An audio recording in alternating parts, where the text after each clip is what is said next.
If you want to learn more about who you are, who you serve, and your business, start talking about it. We have to teach ourselves before we could teach other people, and we learn more by teaching others. There's no greater way for you to do the reps than by serving other people on other platforms. Hey everyone, Alex Sanfilippo here. Welcome back to Podcasting Made Simple. And Jasmine, welcome. Thank you so much for joining me today. Thank you. I think you should say welcome back, brother, because I've been on the pod before and I'm honored. I'm a little nervous. You always raise the bar, so I'm happy to be here. Yeah, welcome back. Yes, this is your third time here. And it's funny, I was thinking about this the other day and I was telling Alicia, my wife, I was like, oh, I really want to bring Jasmine back. We just had her on the podcast. And she's like, are you sure? I was like, yeah. I went and looked and it's been exactly at time of recording 2 years. And I was like, wait a minute, that's not just brought. Not at all. We should do this every 2 weeks, but I'm just going to put that out there. Maybe we'll see what anyone who's listening, watching later on, let us know. Should Jasmine come back every 2 weeks? We're doing a little real poll here. Oh my God. Anyway, super excited you're here today. And here's the thing. This conversation, I want to frame a little bit differently than I typically do this type of interview, which is what it historically has been. And when I've had you on the past, Jasmine, it's been more of an interview. But we've had the opportunity to spend a lot more time together. And sometimes what we share is really valuable. And so I wanted to bring others, our communities, into the conversation just because some of the last times we talked recently, I'm like, man, we probably should have hit record, right? Like we probably should have been able to share this because a lot of people, especially look at you, Jasmine, like I want to be where Jasmine is. And we forget that you're human and stuff happens with you, right? That like you have to make some shifts and all, and same with me. So it's funny, I sent you a 5-minute prep for today because it's gonna be a conversation. You did not check that out. I didn't, So dude. you I didn't. I didn't check it out. I didn't check it out. You know what? Here's the thing, though, Alex. I like showing up 100% as myself. And sometimes if I get in my head, not always, but sometimes if I get in my head, it becomes too rehearsed. And I want people to actually hear and see me exactly in this space. And if I might, we've been working together about every 5-6 weeks. You and I have the opportunity to connect. And it is a true honor. It is a true privilege because I think that you are a guide's guide. And so how you've been able to speak into my journey and how you've been able to speak into my podcast has been very transformative. And I actually made a podcast episode and I released it just a few weeks ago. And I recounted the story of how you and I were having a conversation and we were talking in relation to the podcast and you had said, well, it's just because you're just so confident. And then you said like 2 or 3 things after that, none of which I heard because my brain was fully stuck on, well, it's just that you're confident. And to tie this back to something that you had said, well, you're human and you go through things and we grow and we change. And one of the things that came up for me is in that conversation, I said, well, Alex, I'm not confident. I show up as confident. I think it's a version of me. There's a version of me that is confident, and that's the version that's always shown on the podcast. And I said, for better, for worse, it's 100% me, but I also think that it could be really repelling to a lot of people. It's a lot of straight edges. And then, at the end of the conversation, you simply asked me, are you going to be any other version than the version who you are? And I said, nope. Even if it comes on the back of having a smaller listenership, a smaller TAM, a smaller total addressable market, even if my podcast may or may not be destined for top of the charts, one of the things that you've come back down and grounded me in again and again is 100% be you, serve the audience who will resonate with you, and understand that unless your ambition is to be a top podcaster, then the goal of the podcast should be to connect with the right audience at the right time. And for me, that has been the biggest shift for me and my podcast in 2024. And I want to say thank you. Wow, Jasmine, we could just end right here. Maybe this should have just been like just a solo talk from Jasmine would have been perfectly fine. Not at all, homie. Not at all. Not at all. Definitely honored to be able to help kind of bring that out. That was always in there, right? Like you always had that. It was just like kind of helping draw it out. And that's actually where this conversation is going to go quite a bit. Before we get to that, I want to backtrack just for a second to explain why, like this even came up in our conversation and why it's coming up today. And I took some notes here, so I'm actually going to be reading this because I wanted to be really quick. I'm going to pass it over to you. But when I was thinking about the building an online business, building a podcast, being a podcast guest, because we've got all those people in this group here, right? The people that are trying to make it online or are making it, but want to make it further, want to take it further, faster, all those type of things, right? And I was thinking about just the the general culture of online creation, I thought of three things: the hustle, the madness, and the lie. And the hustle is that it has to be busy, right? And that really is the core of the culture. It's got to be busy. It's full of opportunity, full of promises, and a lot of habit forming bad practices to just kind of keep you involved, reaching milestones, right? I think of, we need to grow social media followers. We need more podcast downloads. We need more podcast guesting opportunities. We need more website visitors. We need more email opt-ins. And that list could go on forever, right? Like that's the hustle that so many of us subscribe to. And it goes straight into, like, that culture goes straight into what I call the trap, which is when we don't get traction, it means we're not doing enough. It means that we have to go wider instead of deeper. So you need to be trying more things. You need to find the quick win. If you don't, jump to the next thing and keep on trying it. Something will click, something will win. And that's that last piece I was about, the lie, which is you can do it as long as you work harder than everyone else and keep on going and try everything and find ways to do more. Cut things out of your life for now. You'll get them back later. You got to get rich. You got to get famous if you're going to make it in this space. And many of us, we might not say all those things, but that really is that's what we've kind of created in the way that we act. And I'm just realizing more and more people seem almost frantic online when I'm meeting them. I have phone calls with people or even exchanging emails, and they're just like, how do I grow my followers? Because I get more followers and get more money. When I get more money, I can use that money to get more followers so I can get more famous. And it's like, man, like that's like the whole system. So that's really where we're going to go to we're not going to focus too much on this today. We're going to focus on the healthy side, kind of the solution to this. But Jasmine, do you have any thoughts around this? Because you have been you're a core creator in the online space on social media and in podcasting. You've done exceptionally well. Do you have any thoughts about what I just shared here? Well, one thing that I want to hone in, you had said, we don't necessarily say this. You're right. But there's two frequencies that are constantly going on in our brain. We have the conscious and we have the subconscious. And the conscious stuff is, oh, well, we don't really say this. That's the conscious level. I don't walk around thinking, you know what I need to be? Famous. You know what I need to do? More. You want to know what I need to do less of? Sleep. Do you want to know more what I do of? Podcast. No, we don't actually say that. But our behaviors betray a subconscious consumption. Because if what we see is the more, do, then the subconscious, the thoughts that our thoughts are thinking in our mind is, well, if I want that level of success, then that's how I need to act. And that's how I need to behave. And, I'm falling prey to it. We started the conversation simply by saying what the truth was me accepting maybe I won't ever have a top 10 business podcast. Am I okay with that? Maybe I will. But what is the price I'm willing to pay for that?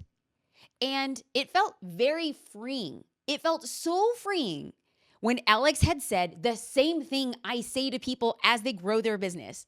It is one thing to be popular and it is one thing to be profitable. And he simply asked me, Jasmine, what is your driving ambition? And I said profitable. Now, that's not everybody's answer. If your answer is to be popular, well, then great, you're going to be on a different path, and that's totally awesome. That active pursuit of that will require a different skill set, but the desire and the satisfaction of it will be the compensation. I have zero ambition to be popular. I have zero ambition to be famous. I have every ambition to grow a wildly profitable business to show what is possible, not just for daughters of immigrants, not just for females, not just for women of color, but for anybody who has had the odds stacked against them. This is not a color thing. It's not a gender thing. It's not a belief thing. I just want to prove that somebody with a tiny bit can actually build a very successful business, not after going the masses, but after going after a very specific group of people and serving them well. And I think that you came in and you just hammered that down as like a regrounding for me this year to be like, you know what?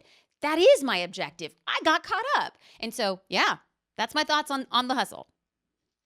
It's good. It's good to hear from your perspective, and I really appreciate some of that you said. That conscious and subconscious level is so powerful, and what we want to do is get those things to align, right? And so today we really want to help people get free from that. And both of us, the reason Jasmine shared that story right at the start, and I'll have some stories along the way as well, is because we're not immune to this. We're not like we're above this. Follow us.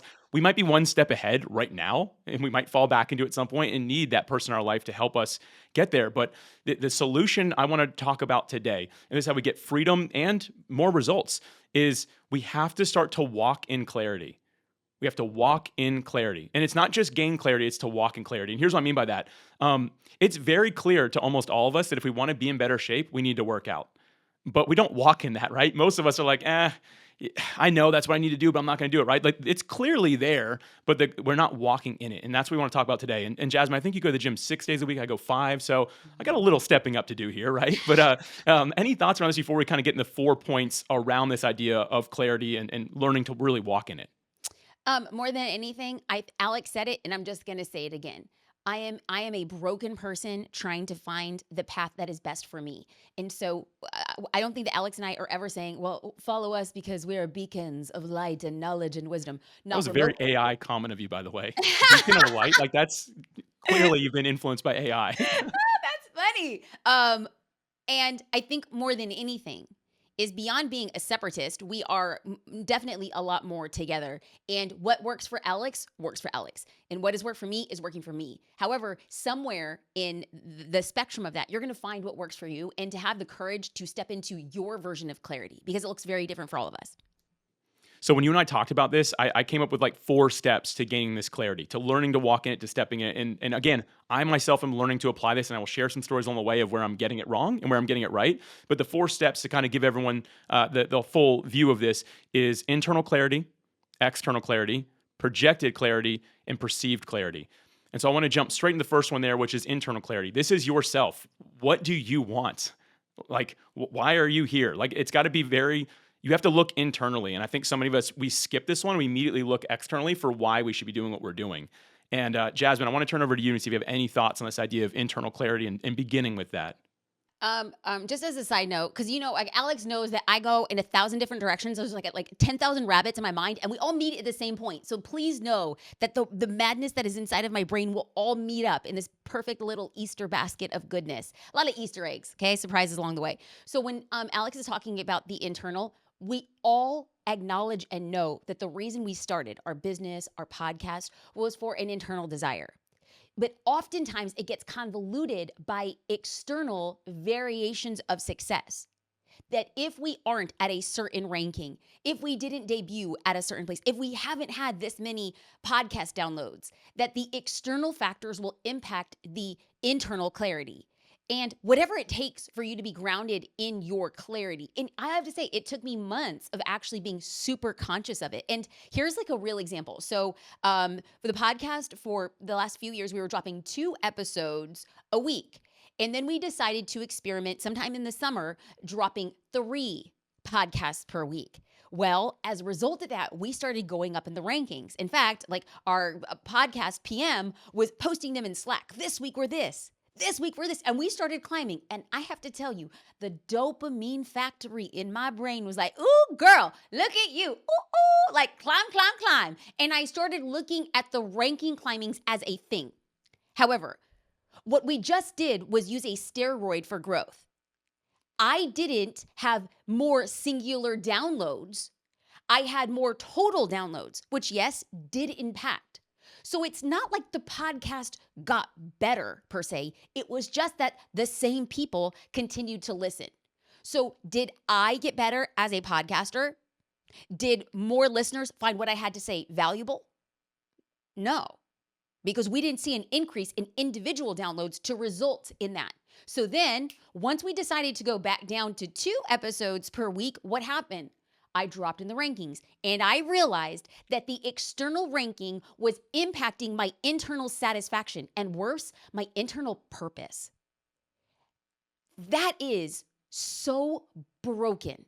And it's in the power of acknowledging, whoa, that brokenness, that comes from this lack or want or desire. And the minute I said, you know what, this thought doesn't serve me. And when the minute I went to my internal driver that you're using your podcast to help people not make the same mistakes you did, that whatever growth you had, you're going to teach people everything you know so that they can get results faster.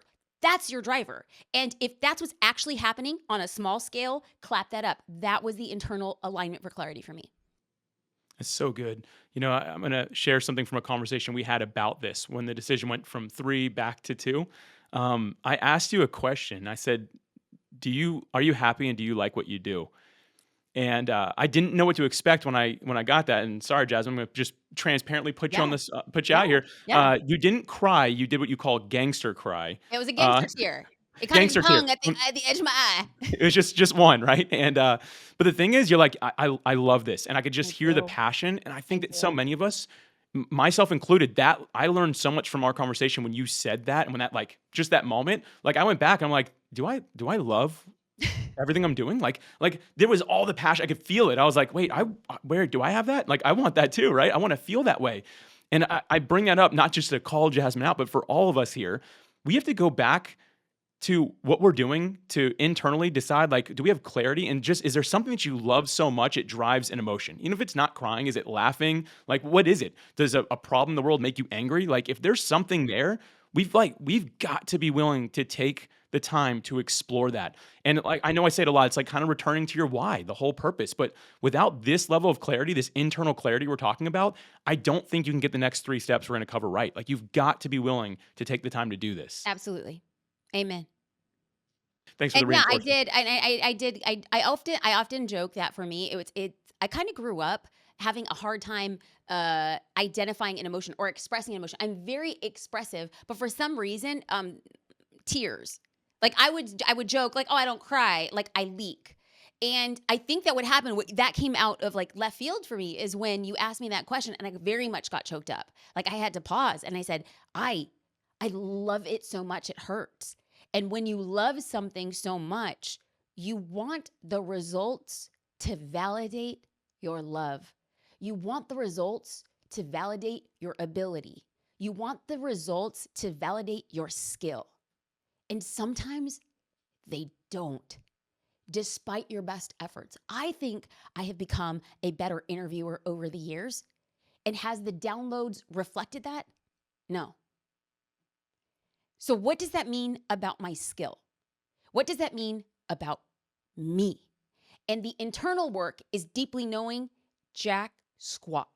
The way you interview a person, your downloads, the way that somebody assesses your skill means jack squat. Because if you're doing what you have been called to do, external factors should not impact your internal clarity. But that level of depth and knowing it and then feeling it are oftentimes at counterbalances. But this year, it has been, oh man, I know who I'm serving. I'm okay and I love where I'm at. If in the future we go higher in the rankings, well, bless, but it has nothing to do, nor does it have an impact on what I am intended to do with my internal clarity. Jasmine, that's so good. It brings us right into this second point, external clarity, which you just said that that's who we serve, right? Who do we Right. show up to serve? Like, That's right. if it's all internal, all us, I don't know if people are really going to resonate with it, right?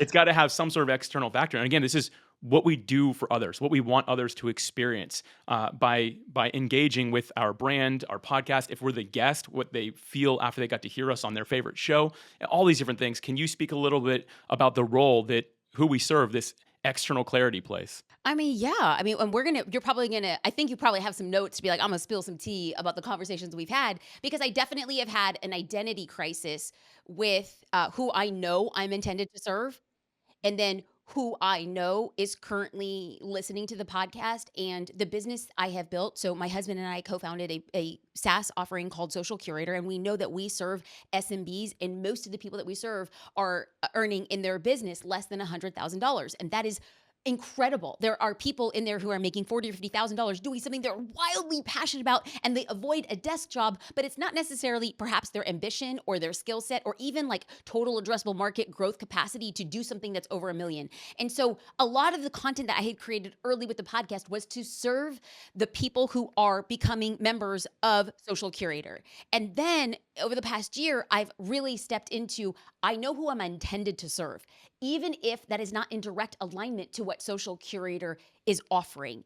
And so the separation or the divorcing of the content I'm creating on my podcast versus the funnel that's leading into a business, they had to become separated. And a lot of the content that made the podcast as popular as it was focused on social media marketing, which is fine and it's beautiful, but it is such a small sliver of who I know I'm supposed to serve.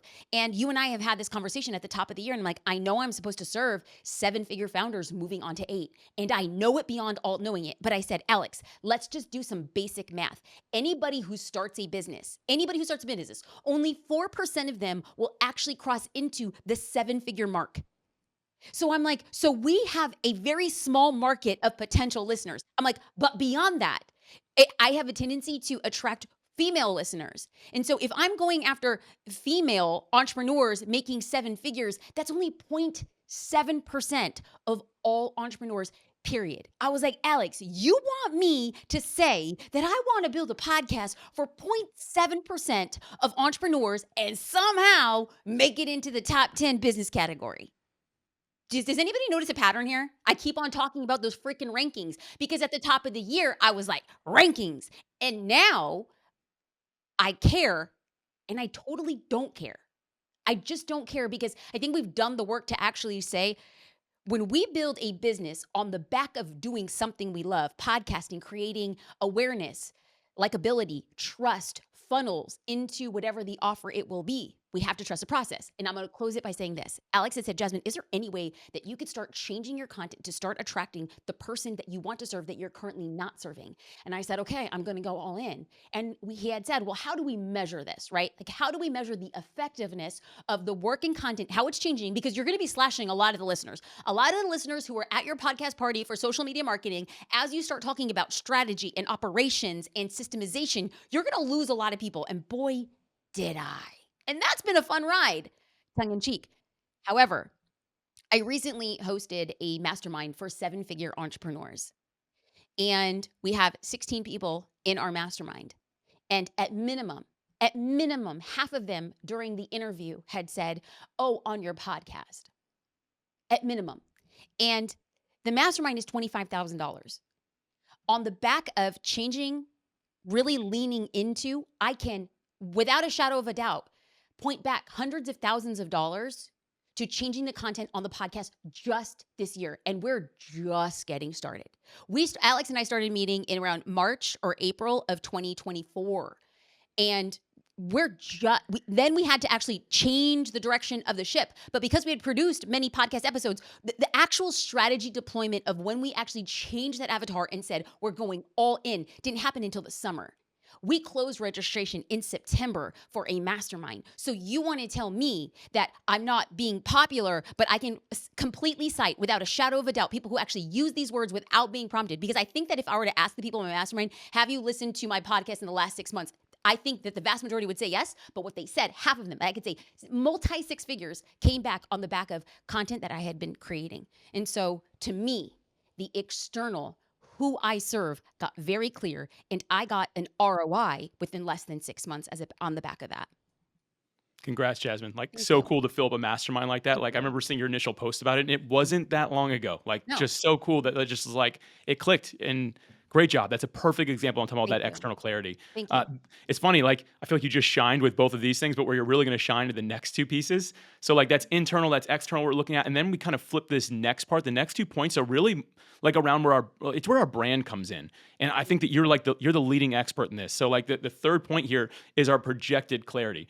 This is how you're showing up, how you're wanting to show up, right? This is the projection you want others to see. Mm-hmm. And I'm going to quickly say, and I mean no disrespect by this, I see a lot of people get this really wrong because what they want people to see is not the way they present themselves. So I'm like, so what are you? Oh, I'm a founder, I'm a coach, I'm a speaker, a podcaster. I have 6 books. I like to play golf a lot. It's my favorite. And I have 3 kids that I try to spend time with. I also just picked up playing guitar. And all I could hear was chaos. I'm like, that sounds like a crazy life. Might be fun, but it sounds crazy.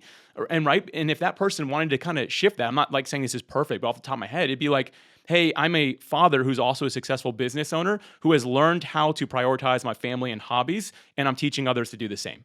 Right? Like that's a different way to project who you are versus I've got a crazy life. What do you think? Right? Because people can't really say much to that. They kind of like, ooh, that sounds like everyone I know, right? We need to find a way to actually project it differently. And again, I think you've done such a good job with this. Can you speak to this point of our projected clarity? Yeah, can you tell me why you think I do a good job? And this is not me like tell me more. But I want to see it's actually hard to see myself for how I'm perceived. And so when you say I think you do this, like I hear it and I humbly accept, but I would love to hear it from your perspective. What synergies are you actually seeing? Jasmine, you fishing for compliments again? I mean, we do this on a weekly basis. Why are we pretending like we don't do this? Yeah, no, not at all. It's just actually a distillation. Because I could break down when you point it out, then I could break it down or systematize. That's the way my brain works. But like, let me get in your head.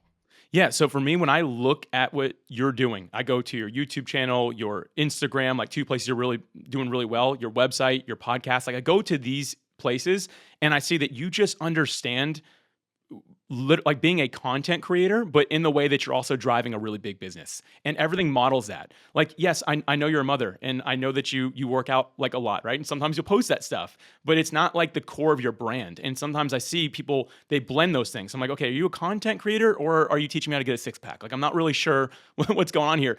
I don't get any of that from you. When I look at what you do, I'm like, this is someone who does help seven figure business owners go to eight figures, and she's doing it through teaching them how to build like a great system of content that's attracting who it is that they're looking for. And that's just what I see when I look at your brand.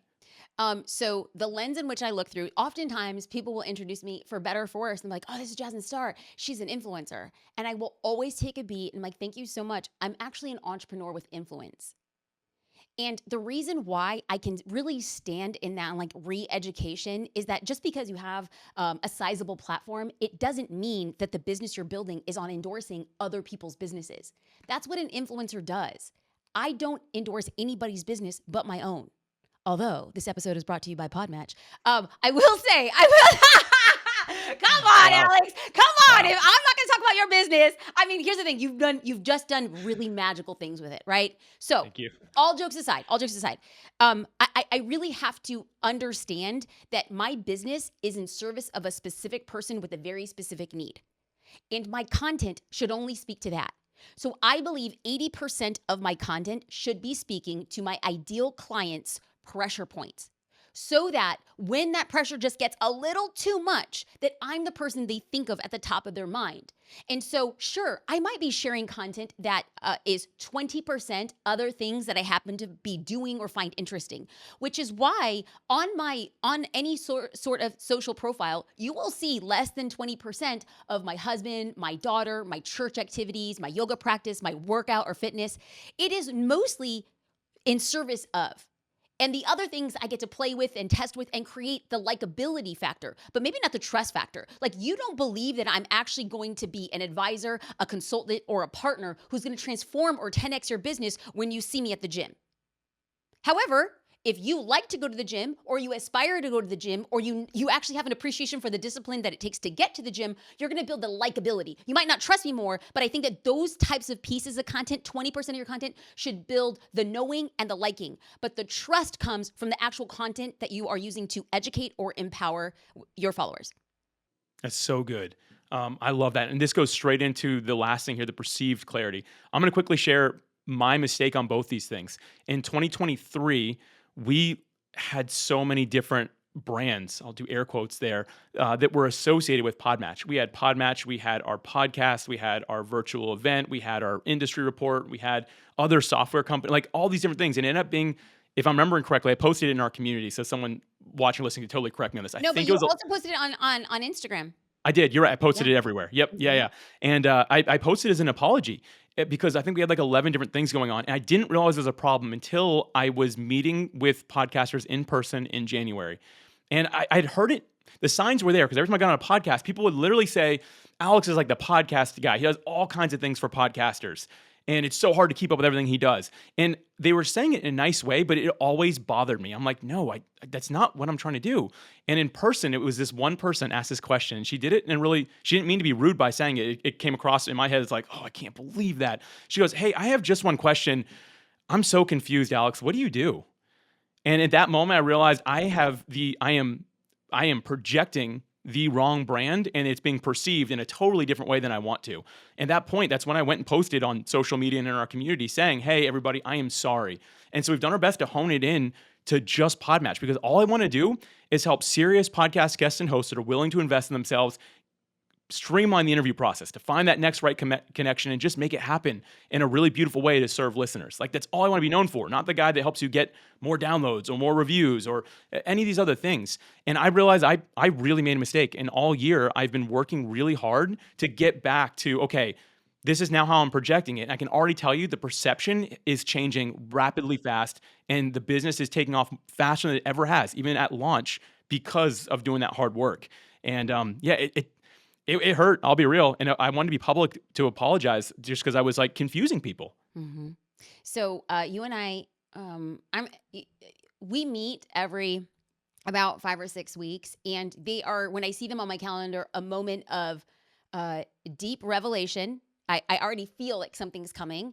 I also feel deep, oh my God, Alex is going to come back and we're going to have to talk about stats again and he's going to see what's going on. And we always have homework at the end of our calls. And to be clear, Alex, I don't think you do consulting in this way. Do you? Because I'm like, No, not okay, at all. right. Nope. And so I want to be very clear. Alex and I had a personal relationship, and I'm actually asking for a personal favor. And he and I are going to be working on a few other things behind the scenes. However, going into this call, I'll never forget. I had to take a call in a hotel. I pulled off the freeway because I couldn't get home. I brought it up on my phone, and we're sitting in a hotel, and you were talking about this perceived clarity, like who do you serve? And you had said, Jasmine, how do you want people to introduce you?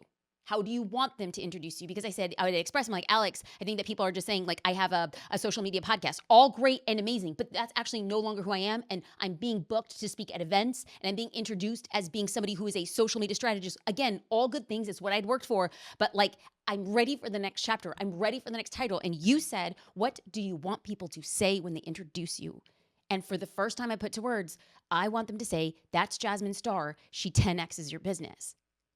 And the minute it came out, it was like, whoo, what am I going to do? Make all my content point back to this is the process of 10Xing your business. And that was the first time that I was just like, oh, 2025 ain't ready. 2025 ain't ready for this version, because you give me a full 12 months of knowing who I serve, having a clear path of saying, what are we going to do with your business? Having testimonials, having proof, so that my legacy, my brand, that my name on somebody else's lips comes before I even walk in the room. But that takes time, it takes effort, it takes volume, and it also takes deep integrity to your internal, your external, your projected, and your perceived. That's just the work. And so the work that you and I have done over, the past maybe 6 months is in direct alignment to that clarity, but it is hard. And for people who want to like learn more about that, because I don't even know, Alex, you're putting this in your podcast, but I love this conversation and it feels very open and it's a very different look. It's a very personal look. And so after it drops on your podcast, I would love to share it on my podcast. But like, where do people go when they're like, I'm ready to dive into building out my clarity? I'm ready to be a guest on podcast or to host my own podcast. Where do they go to get more clarity? Yeah, I mean, the first thing you have to do, like, I love that you just shared all that, Jasmine. I think the very first thing you have to do is like look at the whole thing holistically and start taking small steps. And that's going to take courage, right? We're talking about like walking in clarity. You have to be willing to take small steps. And some of you are like, okay, I'm all in. I'm starting a podcast. I'm going to guest. I'm going to launch everything, right? And you go right back into the thing we talked about. That's the hustle, subscribing to it right away. And it looks courageous because you're just doing a little bit of everything. No, it says, here's the destination. I'm going to take one small step. I'm going to be clear along the way. And again, it means taking courage. And courage means being afraid than doing what you have to do anyway.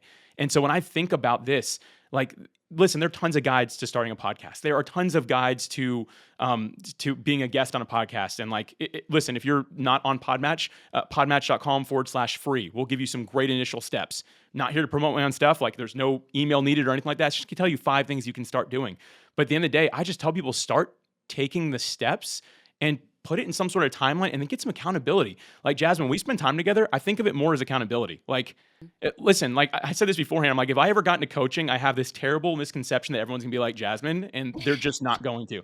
But it's because in 5 weeks, we're getting back on a call and Alex Right. said this stuff isn't done, he's firing me, Yeah. right? Like, Yeah. and No, so I can't be the fired. No. right? Mm-mm, So the mm-mm. accountability is such a key point of this. But I think that, hey, if you're trying to do all this stuff, just get started, tell somebody in your corner, and just start going for it. Beyond that, just like some rapid fire tips, and love to go back and forth on this, but like, I think the very first thing you have to do is, I love to say it this way, every yes has to be protected by 1,000 no's. Let's just say you've committed to launching a podcast. When someone's like, man, I've got this new stage, we're going to be launching this virtual event, do you want to be part of it? The answer has to be no. Like, and it sucks. I'll be the first to admit that. Like, I actually love speaking on stages. I have turned down more in-person speeches this year than I ever have. A lot of them keynotes. And it's like, oh man, like this looks really fun. But I know that I have to say no. And so like, that's one of the first things I think about when it comes to clarity is we have to say no. And the other thing is, at some point, opportunity is the biggest killer of your business. listen, I've got an opportunity for you. I'm like, yes, but my path is clear. I know where I'm going. And this opportunity is a door that if I walk through, can I come back out of it? Or does that leave me other doors I have to go through? And again, all this brings you back to the culture of what an online brand has become in the world, which is going to get you back into the hustle and you're going to lose clarity along the way. Those are some of my rapid fire tips, Jasmine. I'd love to hear if you have any thoughts around that before we close up here. Yeah, rapid fire tips, and this is all based. I can take zero credit for this, but I will say it's been a swift kick in the pants. Alex and I have met 5 times, maybe, yeah, 5 times. And one of the things that he had said is, Jasmine, you're not linking back to any of your old podcast episodes. So there's a 99% chance that as you look at Alex's show notes, what is he going to do? He's going to link back to my 2 other interviews, and I didn't actually think about this until we started meeting with him. Another key tip, and that's for actually like a practitioner, like if you are a podcast host. But now let's talk about a podcast guest. And so most of the time, I have only had inbound solicitations to be on podcast. But then I started realizing that I wanted to create relationships with other podcasters in the space, which required me to do for the first time ever pitch. So the team and we talked to Alex and I was like, we're going to come up with this 1-pager pitch. Went blah, blah, blah, blah, blah. And he said, Jasmine, can I see it before you send it out? So let me give you the tip that after we had spent well over 15 to 20 hours preparing my pitch, Alex says, Jasmine, that's great, but just send him a DM. Send them a voice memo and say, hi, I'm Jasmine. I would love to be on your podcast. I'm going to be sending you an email. He's like, just make the intro. And I was like, dang, we could have saved 20 hours on pitching myself for a podcast by just doing a normal human emotion introduction on the back of a DM. So if you are a podcast host, you got a tip. If you are a podcast guest, you got a tip. Alex, you are all kinds of a good human. And I know people on the back end, I made it, I obfuscated it. I said, oh, Alex and I are working on things on the back end. Number one, I'm not an affiliate for PodMatch. If it was, I would be disclosing it. And if Alex ever decides to make that a thing, I mean, I don't need to be an affiliate for it because I actually believe in the product. So there's that. So anything on the back end, no, we don't have a hookup. We don't have a code. This is just 2 really good peers who respect each other and each other's partners and each other's businesses. And we're just having a business conversation. But more than anything, I want Alex's business to win. And if I really say that I want to 10x people's businesses and I get the opportunity to work with somebody as good and kind and smart as Alex, then I hope that we look at PodMatch in a bit and we say we 10x that. So thank you. Love it. Thank you, Jasmine. I really appreciate it. Before I let you go here, any final thought for everybody who's tuning in? Yeah, build out a profile on PodMatch. Here's the thing. You have a message and you have a purpose. And podcasts give you the opportunity to hone what it is they do. And I have to tell you right now, I didn't listen to Alex's 5-minute prep, but he frameworked this podcast, not just for you. He thought of you, but he framed it up for himself and myself. Because we have to teach ourselves before we could teach other people, and we learn more by teaching others. If you want to learn more about who you are, who you serve, and your business, start talking about it. And so there's no greater way for you to do the reps than by serving other people on other platforms. And I just want to say thank you. I think you're incredible.